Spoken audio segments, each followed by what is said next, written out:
All right, welcome to another segment of Pigskin Politics. I'm Brandon. I'm Nick. And today's topic was overrated teams, 49ers.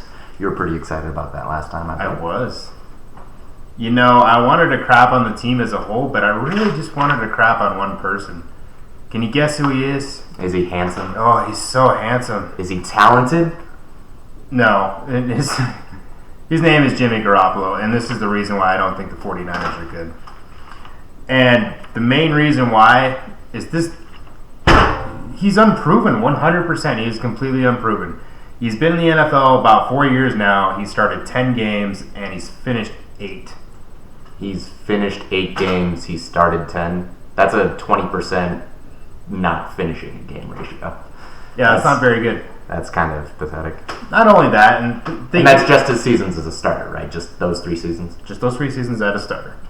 He has missed 2 games, finished 8, blah, blah, you get the point. But the underlying issue that I'm concerned with is the teams that he beat the year that he went to the Niners and started and got so much hype. I can handle this. All right. So, yeah. No, people were talking about how they were an obvious Super Bowl contender in 2018. And that goes back to 2016, going back to the Tom Brady suspension. Week 1, Jimmy G beat the Cardinals on a last-second field goal. Week 2, beat the Dolphins, and he was out by halftime. All right, cool. You started off 2-0. The next season... Didn't finish that game. True. The next season, there was that big trade, the second-round pick from the Patriots to the Niners. No. From the Niners to the Patriots for Jimmy G. Second-round pick. And the Niners were a 1-win team at that point by week 12, and then they started Garoppolo the next week. They beat the Bears 15-14, and the Bears were out of the playoffs at the time, so they went to 2-11. Oh, 2-10, my mistake. Next week they beat the Texans, also out of the playoffs. They were the 3rd worst team in the NFL that year. 4-12. Yep. The next week they beat the Titans, and I'll give them credit where it's due. The Titans were contending for a playoff spot, but. They were sleeping on them. They were a 3-win team. It's cross country. I'll give credit where it's due, though. They actually had everything to play for, and they still fell. The Titans weren't that good that year. They're 9-7, weren't they? Playoff team, but still. Then the following week, they beat the Jags, and this was when I started to hear about him a lot. He was 4-0, but the Jags were locked into the 3rd playoff seed, so they had nothing to play for in a meaningless game. They already had their division wrapped up. And then finally, same thing with the Rams. The Rams had ran away with their division, and they were the 3rd playoff seed because the Vikings and the Eagles were the 2 best teams, and you couldn't catch them by the last game. So you rattle off 5 meaningless games. Like, granted, yeah, you're undefeated by that point, 7-0, but what happened the next year when you actually got a huge that's another thing that bugs the crap out of me is just the gigantic, unproven talent that gets a $137.5 million contract. He's making elite quarterback money, and he's not an elite quarterback. He hasn't even finished the season. I would say because I don't know if he can be good, but I'm crapping on him so much because he's unproven. But how did he do last year? Well, he started week 1 against the Vikings. They trailed 24-0. He threw a pick 6 that game before they crawled back into it, but the game was probably over by that point. 24-16 loss. Week 2, they beat the Lions. It was a kind of a back and forth. Niners kind of ran away with it. Detroit came back, but they won that one. Week 3, they got absolutely dismantled by the Chiefs. I mean, they were good last year, but Chiefs out by halftime, and then the final line was it looked a lot closer than it was. The Chiefs won by the end of the first half. And again, there you go. 10 games he started. He's 8-2. I don't really like most of those games, though.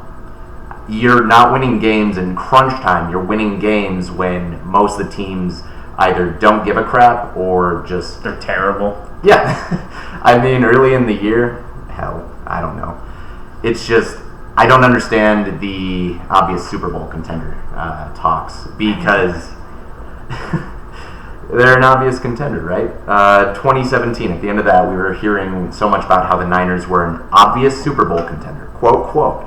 That is what people were actually saying. They were saying that. The top of list, pundits, and now it's back. And we're all just going to ignore the fact that they went 5-11 last year? They went 5-11 last year, and people are still talking like they're an obvious Super Bowl contender. You gotta address what just happened, though. You can't look past that. Their roster's not even bad. I mean, they were like 13th according to PFF in defense and like 12th on offense. They weren't terrible. It's just they're so shaky at quarterback with an injury-prone quarterback. I don't know what to think of them. Fair. Jimmy Garoppolo could be good and they could go in the playoffs and make somewhat of a run, or they could be absolutely terrible again and be a 5-win team. I don't know what I'm getting with the Niners. Yeah. And right now I don't trust them.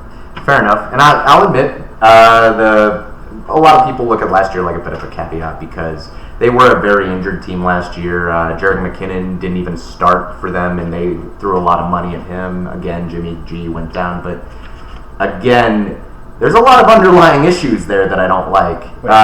Was McKinnon, did he come from the Falcons, wasn't he? Well, Raiders are the Vikings, but yeah. He's their second string running back, right? Something like that. But he didn't start a snap, and they threw a lot of money his way, too. What was that? $30 million for 4 years. Didn't play it down. Nice. I mean, that's throwing money away again. It's basically what we ripped on the Jets for. You're not helping yourself out when you're tying up a lot of money for people who can't even play it for it, you know? You know, they also didn't really have a strong supporting cast outside of George Kittle, who, by the way, had almost a third of their entire air yards. I'm going to say that again. George Kittle had 1,377 yards. Almost a third of your offense is tied up in one person. Well, wouldn't that mean that George Kittle's just going to be amazing this year? I don't know. I would say yes. He's basically Travis Kelce. Like, he's not bad, but I don't trust your offense relying on just one person. Granted that they have Marquise Goodwin is going into his 8th year, but he had 23 receptions, 395 yards, 4 touchdowns last year, but he did miss a lot of games, and his health is another question. The year before, he had almost 1,000 yards, which is fine, but other than that, you got Kendrick Bourne, 42 receptions, 487 yards, 4 touchdowns, and outside of that, it's rookie. Richie James Jr. had 130 yards and as long as 53. So a chunk play.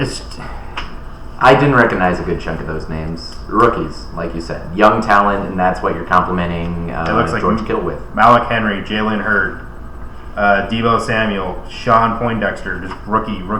I don't know how well a young team will do, you know? Yeah, no. Especially in a good division, too. Yeah, I mean, the Rams were just in the Super Bowl. And that actually is another thing that bugs me about the Niners last year. Who was the worst team in the NFL? Bar none, easily. The Cards? The Cards. That's absolutely true. They won 3 games. They got swept by the Cards, that's right. Yeah. The Niners got swept by the Cards. And that is weird as heck. Hell, whatever. Okay. The thing that bugs me the most about that is they got swept by the Cards, right? Yes, they were injured. Yes, they had all these issues. A couple of them were even close. Well, one of them was even a close game, but they still blew it. The only other team to lose to the Cards last year was the Packers. And Super Bowl winning coach Mike McCarthy got kicked the heck out the next week. Yep, he did. I remember. I don't care if you have injuries. The Cards were a terrible team last year. That's a red flag. I could see once because your division rivals. Yeah. It happens. A division rival beats a division rival because they know each other. Mm-hmm. But twice, and the worst team. Yeah. I don't feel good about the Niners. I mean, they have somewhat of potential, and it all lies within Jimmy Garoppolo, who I don't really believe in right now because he's unproven. That's fair. You know, I like their defense. I think they can perform well. It's just, it's a big if. And what this ultimately boils down to, are they overrated? Obvious Super Bowl contender? No. I mean, they could outperform my expectations, but I wouldn't give them more than 9 wins at the best. I'd say your best case scenario with the Niners is wild card. I don't think you're winning that division. I think the Rams might have somewhat of a Super Bowl hangover, but I think they're winning the division again. They're too good. Feel like we got that off pretty well. 9 minutes. All right, we should probably wrap this up. Yeah, so that's why the Niners are overrated. All the good footnotes. We got a recommendation from Chase. I guess we'll do underrated teams next week. I got one in mind. You got one in mind? To the Falcons. Yeah, I like that. I think the Falcons are pretty underrated for what they are right now. We'll tell you why. All right, cool. And all right. So long. Yeah. Bye.